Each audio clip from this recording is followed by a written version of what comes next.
Welcome everyone to Over and Back. I am joined with a special guest, Appleton North boys basketball coach, probably more importantly, the unintentional Holy Cross men's tournament assistant basketball coach, Chris Kellett. Chris, welcome to the podcast. No, thanks for having me.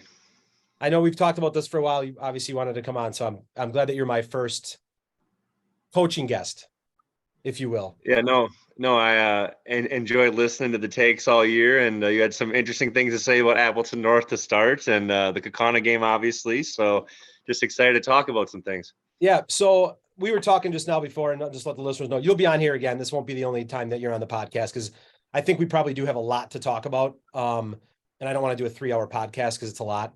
So we'll see how long we go tonight. Let's start off with this because I don't even know. I'll ask you questions I don't even know. Give me your coaching background, kind of, who Chris Kellett is and how you got to where you are right now. Yeah, no. So when I was a player at Ripon College, I ended up filling in for a friend of mine who was coaching an AAU team called Valley Bay, and had a lot of fun with it. One of my favorite players I've ever coached, name was Andy Pope, and he's a brilliant grad. He kind of got me hooked. We had some success against some teams we probably shouldn't have, and following that, when I graduated, I went to Neenah. I got a chance to be Chaz Pronczynski's JV head coach for a year, and parlayed that into 3 years at Lawrence University as Coach DePoctor's assistant, which was a blast because I spent time recruiting, traveling, meeting other coaches, networking. Then, during this time, I'm still doing AAU, and I wanted a head coaching job in high school. So kind of worked out where I had an AAU practice, and a player by the name of Zeke Geets from Shawano, their coaching position opened, and his parents reached out to me during the practice telling me to apply. And I kind of did it half-heartedly and had an interview and ended up driving from Neenah to Shawano for 2 years and had some success there, with some really, strong-minded grinder type kids, and was there for 2 years, went to sectionals both years and came back. My wife gave me an ultimatum of, family or Shawano. And so I came back home and went back to Lawrence. Interestingly enough, we had the year that I came back, Appleton North position was open. The Neenah head coaching position was open in Oshkosh West. And, it was kind of neat seeing Coach Rubus and I going in and out of all those interviews at the same time. But I ended up back at Lawrence for 3 more years and as an assistant, and went from there to Appleton North. This will be year 6 next year.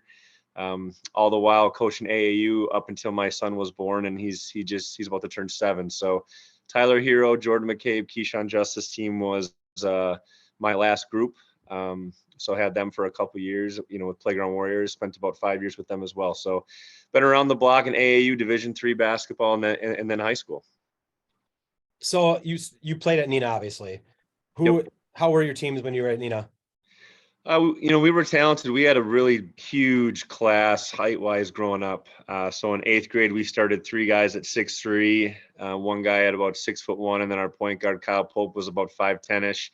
And the problem with that is, we didn't lose, much if ever. Every single kid on our team never, didn't grow. So we were all the same height senior year. I had a pretty drastic injury my senior year, dislocated my ankle and broke my leg. But we took second to Brian Butch my senior year and made a run to sectionals both years. Fond du Lac got us, which still bothers me to this day, but it is what it is. I'll get over it sooner or later. So, well, you mentioned Tyler Herro. I think correct me if I'm wrong on this. You started going back and forth with me on Twitter with me as the unintentional, correct? And you had no idea who I was. Not a clue. Okay. So then I remember correctly. So then we're at Summer League before the 22 season and in a Schwabenon, and you and I sit down next to each other to do the scorebook.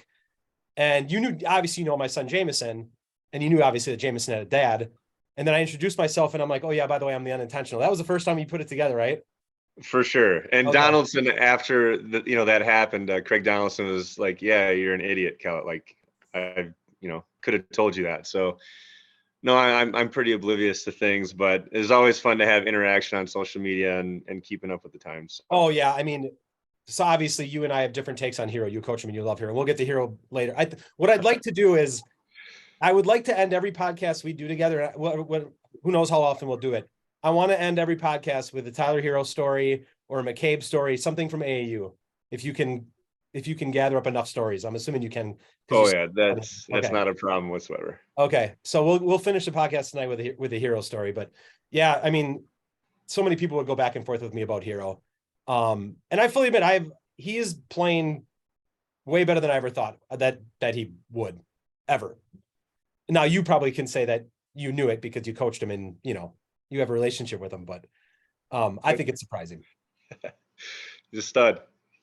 All right, so I sent you an agenda. Let's just recap the FEA season because it was, and if we want to even touch on the 22 season too, like I had said, the 22 class was ridiculous, very deep.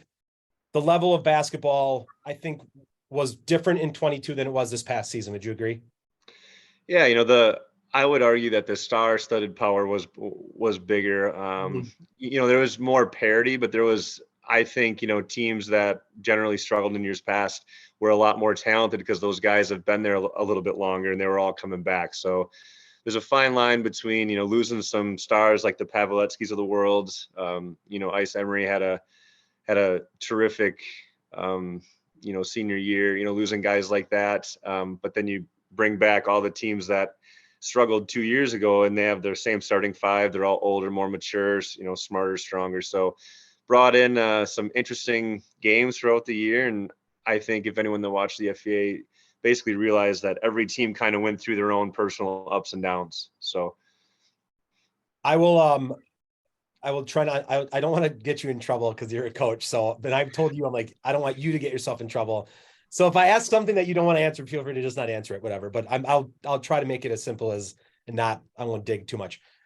Was Fond du Lac, I'm assuming, was a surprise to you?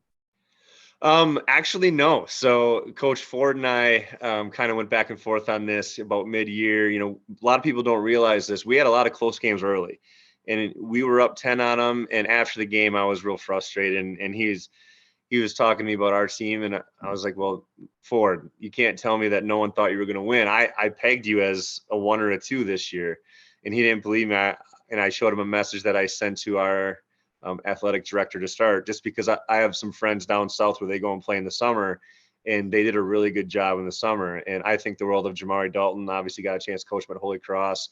But besides him, they have good players too. So they're talented. But the one thing about Coach Ford's teams is they're always tough defensively, and they're physical and they play the right way. And when you have a good mixture of talent, shooting, and toughness, it's going to be tough to beat. Were they the most individually talented? Maybe not. But when you put everything together, it's tough to argue with what they had. What was your biggest surprise for the FEA for the year? Do you think? Not necessarily even like maybe team success, which could be whatever, but I'm just curious as the season kind of went, like you were like, wow, this is interesting. I think honestly the biggest surprise is just the amount of upsets, and we got a chance to be a part of them. For us, it might have been a little different because we were so young and didn't have any experience. But just looking at the playoffs, and Coach Weiss, if he listens to this, he'll tell you this too. I told them, we played them last game of the year, that they had a chance if they slowed the game down versus Memorial, and to see them upset Eau Claire Memorial, Appleton West upset Eau North. We went to Hortonville, got a win. Just seeing all those upsets, and just from the teams that people didn't really expect. So our league, like I said, might have lost some stars, but it's a talented, tough, grinded out league. And in the playoffs, games shorten, and it's about physicality and taking care of the basketball. And I think that's what the FCA is good at. And installing at the end of playoff games too, Chris? It's whatever happens. Yeah, I mean, the upsets is good. I was saying it all year long in the podcast, right? I'm just like, I called your team a shit show, but I was calling the FEA a shit show as a whole, because I was like, I'm waiting for Appleton West. Something's going to happen. And then they finally beat Kakana by like 30 or something like that. Because there was just too much talent, but there was just, like you said, it was, kind of parity, but it was like any given night, any team could easily win. Yeah, that's what made it fun. And, every single team that you can go down the list had, 2 all-conference type players. Like Oshkosh West, who took last, had a 6'9", 6'10" post player that in almost every other league would have been first team. Yeah. And he was close to first team, and they had him, and they had Taylor as a guard who is a phenomenal guard in his own right, and Appleton West is loaded. You could argue that we might have been the least talented team in the league, but from a skill set wise, shooting, we were up there, but just from a toughness, physicality, defensive IQ wise, experience, obviously we were low. So it was an interesting year with every team has their horses, and some teams had some experience, some didn't. Teams like Oshkosh North had two horses that they could ride, and other guys had to step up. So it was weird dynamics kind of with every single team if you go on the list. Okay, so as we get through the FVA season, we get into state. What do you have any thoughts on how to fix? Because I would assume will you acknowledge that there's a problem the way sectionals are set up?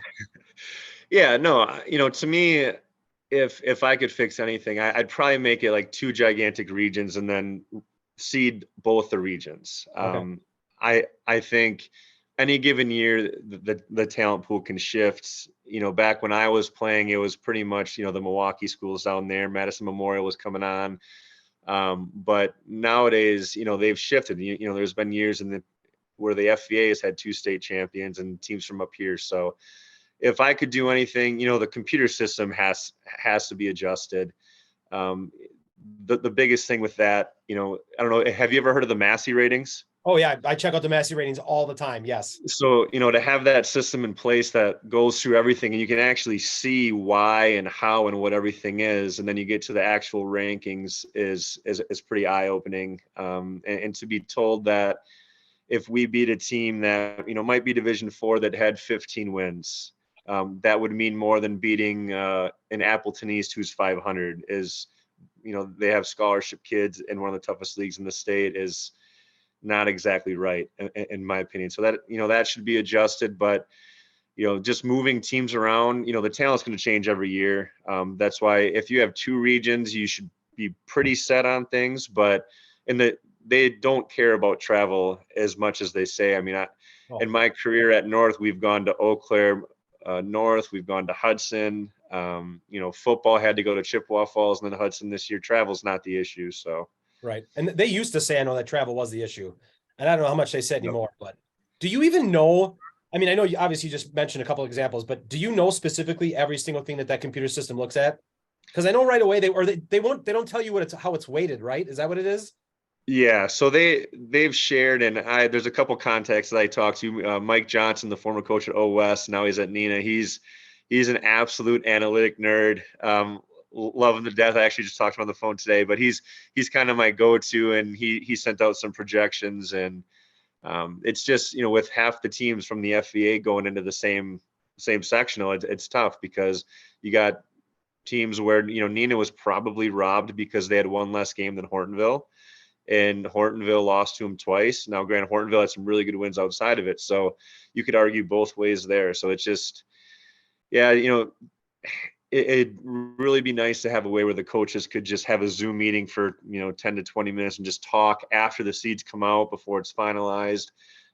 Just argue, because some teams, good friend of mine, Chris Seaver at Oregon, I think he lost to Brookfield East, where their best player was out 3/4 of the year and came back, and obviously they're a different team too. So here, congratulations, earning this high seed. You get to play this team that had their best player out forever. So, and if coaches would have voted, that wouldn't have happened. And I know Bredesen over at Janesville wasn't happy with the lack of respect that they got as well. So there should be some coaches challenges, I would think. But So I had mentioned I agree that there should be that kind of thing involved, but I'm trying to think, who was I? Oh, and I was talking to Flood. I said it'd be interesting though, because like in this year you would have had, because in sectional 2 you didn't want to run into De Pere, right? So like if you were Marquette was one that kind of got misseeded, we thought. They got the 7, I think it was, and they probably should have been the 2 or the 3. But they're probably in a situation where their coach was like, yeah, I'm good with 7. I'm good with 7 because I'm not playing until the sectional, finals, whatever. So I think that does happen. There's people from North that know my every year at North. We were voted ahead of Oshkosh West, and Oshkosh West challenged to move up because that's usually what every team does. And I had it pretty pegged where I knew where the FVA teams were going to be. and I wanted to play one of the Eau Claire teams. And so when they challenged, I was like, no, he's right. Oshkosh West was missing Big Hazel, and if he's back now, so they're definitely better than us. And so we took a lower seed because I wanted to play someone that wasn't in the FEA. Okay. When was this, To did you be say? honest with you. What's that? When was this? This was my first year. So we actually went up to Eau Claire and played Dalton Banks from Okay. Eau Claire North, and we came back with an upset win. And then there was a huge snowstorm. We got back at like 3 a.m. And then, I don't understand why you play regionals back to back either. Should be one day of rest in Yeah, between, but not that it would have changed the outcome. Nina was sure. extremely talented, but it just, so it's definitely argued that way too. But if you've got a bunch of coaches in there, usually things don't fly like that. And Oshkosh West did have more talent than us too. Yeah. So it was, that was just kind of a situation there. But teams would have, depending on the coach, everything's a little different, for everybody. But De Pere was pretty special this year, so Oh that yeah. wouldn't have surprised me one bit. Yeah. Do you know why they do regionals? And like regionals are what, Friday, Saturday, right? And then sectionals are Thursday, Saturday. I honestly do not know. I really wish it was Thursday, Saturday for both regionals and sectionals. To me, that would, make things better for those that travel the 3+ hours to games, especially if you win. So, Do you to go back to the computer system real quick? Is there talk at all about like scrapping it, or I mean, you said you wanted to adjust it because I don't know if you had a choice, would you just scrap it? if I had a choice, I would explain how things are graded. That way, because teams will schedule specific, quality Division III, Division II, Division IV teams just so that they can bump up their own ratings. But I would also add in the coach's piece where you can just have a conversation and just go from there. Because to me, if there's an injustice of like the Milwaukee Marquettes of the world, yes, they might have wanted to avoid De Pere, but they probably would not have wanted to be a 7 seed. Right. Yeah. So, and there's just the computer gets things wrong. But the Massey ratings, to have things so drastically different from the Massey ratings to those computer ratings, when the Massey ratings looks at everything, and it's pretty mind boggling. So How long has that Massey ratings been out? I've been looking at it, during my time at Appleton North. Okay. I'm a big defensive guy, so I kind of focus on that. But it's just a nice tool to have, so you can kind of see where you rank, the areas that you need to improve on, and it's something that my team looks at quite often. Okay. I've seen it the last, I think I caught wind of it. I don't even know how I caught wind of it, but I saw it like 2 years ago. So Craig and I don't know if Craig ever told you this. Craig and I pick games every high school games. We pick games. Like we put the spread, we think who's going to win the game by how many points, whatever. And it's always interesting. I put the Massey rankings one because you can do matchups and it'll kick out who the favorite is. So it's always interesting to kind of see how the Massey ratings kind of, say who's going to beat who. Yep, for sure. Do you think that the WIA is going to change anything? Do you think, I mean, based off of what I've seen, I think they'll say they'll tweak it a little bit. They won't really tell us what, this past year they tweaked because OS and AOS had their issue 2 years ago, where OS had a better record. OS beat AOS twice during the season, and then they had to travel to Appleton West. They did change that, but I don't foresee any major changes coming. People don't like change. That's why you talk about shot clocks or anything like, charge circles, things like that. People don't like change, and change is hard. And I have a pretty good gut feeling that it'll be here to stay for a while. So, okay. Well, so it was to go to the computer system was a change. Was it 2 years ago, right? This is the second year it's been, or third year? Yeah. Football did it earlier, I believe. But it's interesting. So there's just different ways to go about it, and there's ways to make it better, and not telling us what is being critiqued and how things are, being graded or ranked is probably my biggest issue with it. What was the general consensus when you guys as coaches heard that it was going to be going to a computer system instead? Did everyone like, yeah. What did everyone think? Yeah. So the one nice thing, for us was, we traveled to Marshfield to meet. So it's nice not having to drive. Where now with COVID hitting, we could do a Zoom meeting too. Makes you go back to why weren't we doing that in the first place? But some people were excited for it. I actually like to sit down and talk. But I have a tendency to look at kind of every team, how they're doing, trends, things like that. Look at the analytical side. And I talk to people that do that a lot too, like Mike Johnson. So it's, But I like to meet, talk, just hear people, see what they think. And it's fun to get a group together, just a group of coaches and just talk too. Like, even if I don't get the seat I want, it's still fun to see everybody, communicate, talk. How's your season going? Because we all go through trials and tribulations throughout the year, and it's fun to get some things off your chest and things like that. So, but I'm okay either way, to be honest with you. But the fact that we can't communicate or talk about things is just wrong, in my opinion. Has it adjusted now how you schedule your non-conference? No, for us, because we want to go to the Crest event every year. I enjoy going there for my time with Shawno. So that's 2 games. I'll always play Shawno. Coach Ambrosius is one of my best friends. Those are just fun games. Coach Rickle at Bayport, I love, because they have a really good program, and Rickle's a really good coach. So it's fun to push ourselves there. And there's a couple that we're contracted with for a couple years as well. So it hasn't really affected us much. The one thing that I will say is I try to, schedule teams that are going to be in our sectional more. But I only have 1 or 2 to play with. So I did go from specific teams that weren't, when I first started, we played in the Apple Classic, and that was a great event.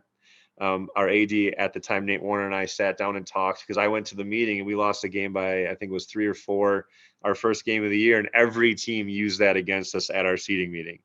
Xavier's Division III, you lost by, doesn't matter how much you lost by. And I'm like, well, Xavier's a state contender, it's a little different. So from then on, I've tried not to schedule, Division III teams, or, even Division II to accept, but obviously my connection to Shawno. So. Okay. We're going to get kicked out here because we're at the 40-minute limit. So this is the end of part 1. Chris and I are coming back. We'll do part 2 in, well, you won't know when it's a couple minutes, but we'll do it in a little bit here.